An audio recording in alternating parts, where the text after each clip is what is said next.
Hello friends, welcome to your MCQ अड्डा। आज की क्लास में हम 27 दिसंबर की महत्वपूर्ण खबरों पर डिस्कस करने वाले हैं, जो आपके आने वाले अगले सभी एग्जाम के पॉइंट ऑफ व्यू से महत्वपूर्ण होंगे।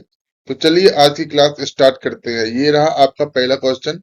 हाल ही में राष्ट्रीय बैडमिंटन चैंपियनशिप 2023 में महिला एकल का खिताब किसने जीता है? तो यह खिताब अनमोल खरब ने जीता है। इसकी डिटेल देखते हैं।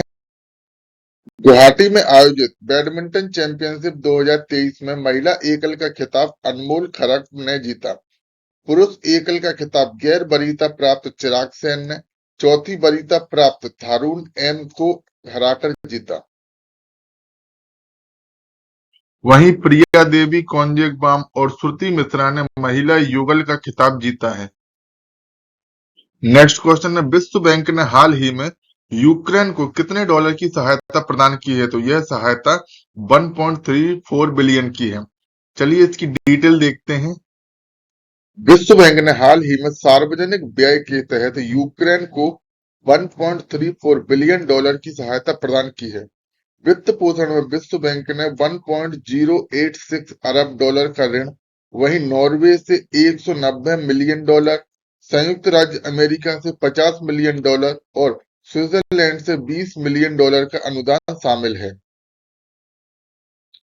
नेक्स्ट क्वेश्चन है, हाल ही में किस राज्य में इंट्रा डिस्ट्रिक्ट हेलीकॉप्टर सर्विस का उद्घाटन किया गया है? तो यह उद्घाटन उत्तर प्रदेश में किया गया है। उत्तर प्रदेश के मुख्यमंत्री योगी आदित्यनाथ ने आगरा के बटेश्वर में मथुरा के गोवर्धन तक राज्य की पहली इंट्रा डिस्ट्रिक्ट हेलीकॉप्टर सेवा का उद्घाटन किया। मुख्यमंत्री पूर्व प्रधानमंत्री अटल बिहारी वाजपेयी की जयंती मनाने के लिए बटेश्वर में थे। आपको बता दें कि मुख्यमंत्री योगी ने 10,451.43 लाख करोड़ की विभिन्न परियोजनाओं का शिलान्यास एवं लोकार्पण भी इस स्थान पर किया है। उत्तर प्रदेश के बारे में जानते हैं। यहाँ के राज्यपाल श्री आनंदीबेन पटेल हैं, यहाँ के मुख्यमंत्री योगी आदित्यनाथ हैं और यहाँ द्विसदनीय विधानमंडल है, जिसमें विधान परिषद में 100 सीटें एवं विधानसभा में 403 सीटें हैं। नेक्स्ट क्वेश्चन है, दिवंगत न्यायमूर्ति माधव रेड्डी पर विशेष डाक कवर जारी किया जाएगा। वह किस राज्य के पूर्व राज्यपाल थे? तो वह महाराष्ट्र राज्य के राज्यपाल थे। इसकी डिटेल देखते हैं। भारत के उपराष्ट्रपति जगदीप धनखड़ ने 27 दिसंबर को आंध्र प्रदेश और मुंबई उच्च न्यायालय के मुख्य न्यायाधीश और महाराष्ट्र के पूर्व राज्यपाल दिवंगत न्यायमूर्ति कोंडा माधव रेड्डी की 100वीं वर्षगांठ पर एक विशेष डाक कवर जारी करेंगे। जस्टिस कोंडा माधव रेड्डी फाउंडेशन द्वारा आयोजित इस कार्यक्रम की अध्यक्षता राज्यपाल डी तमिल साई सुंदरराजन द्वारा की जाएगी। महाराष्ट्र राज्य के बारे में जाने तो यहाँ के राज्यपाल रमेश बैस हैं, यहाँ के मुख्यमंत्री एकनाथ शिंदे हैं और उप मुख्यमंत्री देवेंद्र फडणवीस हैं और यहाँ द्विसदनीय विधानसभा है, जिसमें विधान परिषद की सीटें 78 एवं विधानसभा की सीटें 288 हैं। नेक्स्ट क्वेश्चन है, इंडिया स्किल रिपोर्ट 2024 के अनुसार कौन सा राज्य काम करने के लिए सबसे पसंदीदा राज्य है? तो यह राज्य है केरल। वी बॉक्स में अखिल भारतीय तकनीकी शिक्षा परिषद, भारतीय उद्योग परिसंघ और भारतीय विश्वविद्यालय संघ सहित कई संस्थाओं के सहयोग से भारत कौशल रिपोर्ट का अनावरण किया।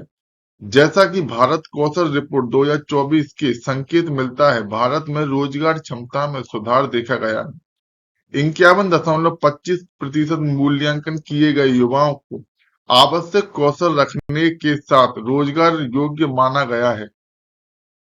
केरल रोजगार के लिए राज्यों में शीर्ष पसंद के रूप में उभरा है, जिसे 18 से 21 वर्ष के भीतर समग्र रोजगार क्षमता में दूसरे स्थान हासिल किया है, जो भारत में एक मजबूत प्रतिभा पूल के रूप में अपनी स्थिति की पुष्टि करता है। केरल राज्य के बारे में जाने तो यहाँ की राजधानी तिरुवनंतपुरम है। इसका गठन 1 नवंबर 1956 को किया गया था। यहाँ के राज्यपाल आरिफ मोहम्मद खान हैं, मुख्यमंत्री पिनराई राज विजयन हैं एवं यहाँ विधानमंडल एक सदनात्मक है, जिसमें विधानसभा की सीटें 140 सीटें हैं। नेक्स्ट क्वेश्चन है, हाल ही में यूपी के किस शहर में देश की पहली एआई सिटी स्थापित की जाएगी? तो यह एआई सिटी लखनऊ शहर में स्थापित की जाएगी। भारत का सबसे बड़ा राज्य उत्तर प्रदेश लखनऊ में देश का पहला एआई शहर स्थापित करेगा। इस पहल का उद्देश्य कृत्रिम बुद्धिमत्ता के लिए एक संपन्न केंद्र बनाना है। अत्याधुनिक प्रौद्योगिकी अनुसंधान केंद्रों और शैक्षणिक संस्थानों को एकीकृत करना है ताकि नवाचार को बढ़ावा दिया जा सके और भविष्य के कार्यबल का पोषण किया जा सके।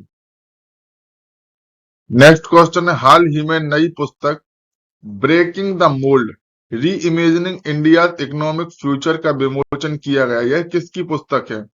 यह पुस्तक है रघुराम राजन की। इसकी डिटेल देखते हैं। भारतीय रिजर्व बैंक के पूर्व गवर्नर रघुराम राजन ने अर्थशास्त्री रोहित लांबा के साथ मिलकर ब्रेकिंग द मोल्ड री इमेजिनिंग इंडिया इकोनॉमिक फ्यूचर नामक एक अभूतपूर्व पुस्तक जारी की है। राजन के साहित्यिक योगदान में यह नवीनतम जुड़ाव भारत के आर्थिक प्रक्षेपवक्र की संभावनाओं और चुनौतियों में से एक महत्वपूर्ण अन्वेषण का प्रतीक है। नेक्स्ट क्वेश्चन है, फोर्ब्स की 2023 की सबसे अधिक भुगतान पाने वाली महिला एथलीटों की सूची में पीवी सिंधु किस स्थान पर हैं? तो उनने स्थान प्राप्त किया है 16वां। फोर्ब्स की 2023 की सबसे अधिक कमाई वाली महिला एथलीटों की सूची में पीवी सिंधु ने 16वां स्थान प्राप्त किया है। सिंधु ने जिम्नास्ट सिमोन बाइल्स के साथ रैंकिंग में $7.1 बिलियन कमाए हैं। पिछले साल पीवी सिंधु $7.1 बिलियन की समान आय के साथ 12वें स्थान पर थी। 2018 में सिंधु $8.5 मिलियन की कमाई के साथ 7वें स्थान पर रहीं। इस सूची में वे शीर्ष 10 में शामिल हो गई। नेक्स्ट क्वेश्चन है, भारत का पहला जायरोकॉप्टर एयर सफारी पर्यटन किस राज्य में शुरू होगा? तो यह पर्यटन उत्तराखंड में शुरू किया जाएगा। उत्तराखंड भारत की पहली हिमालयन एयर सफारी शुरू कर रहा है जो विभिन्न स्थलों पर जायरोकॉप्टर सवारी के साथ एक अद्वितीय पर्यटक अनुभव प्रदान करेगा।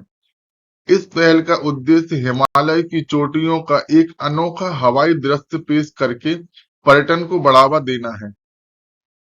उत्तराखंड पर्यटन विकास बोर्ड के कर्नल अश्विनी पुंडीर ने जल्द ही जायरोकॉप्टर एयर सफारी शुरू करने की पुष्टि की है। उत्तराखंड राज्य के बारे में जानते हैं। यहाँ के राज्यपाल गुरमीत सिंह हैं, मुख्यमंत्री पुष्कर सिंह धामी हैं और यहाँ एक सदनीय विधानमंडल है।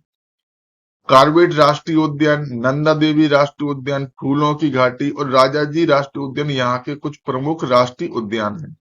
नेक्स्ट क्वेश्चन की ओर चलते हैं। आज की क्लास का अंतिम क्वेश्चन है, हाल ही में स्वास्थ्य मंत्री ने स्वास्थ्य समाधान को आगे बढ़ाने के लिए किस ऐप को लॉन्च किया है? तो इस ऐप का नाम है मेडटेक मित्र। इसकी डिटेल जानते हैं। इस मंच का उद्देश्य युवा नवप्रवर्तकों को उनके अनुसंधान को आगे बढ़ाने और नियामक अनुमोदन प्राप्त करने में सहायता प्रदान करना है। 2047 तक भारत के स्वास्थ्य सेवा क्षेत्र को समग्र रूप से बदलने के व्यापक अभियान का हिस्सा है। आपको बता दें कि मेडटेक मित्र आत्मनिर्भर भारत के निर्माण की दिशा में नवाचार, अनुसंधान और सेवा प्रावधान में आसानी सुनिश्चित करते हुए स्टार्टअप की सुविधा प्रदान करेगा। आज की क्लास में बस इतना ही। अगर आपको हमारी क्लास पसंद आई हो तो वीडियो को लाइक कीजिए और चैनल को सब्सक्राइब कीजिए और बेल आइकन को दबाइए ताकि आगे आने वाली नई वीडियोस की नोटिफिकेशन आपको पहले ही मिल जाए। धन्यवाद।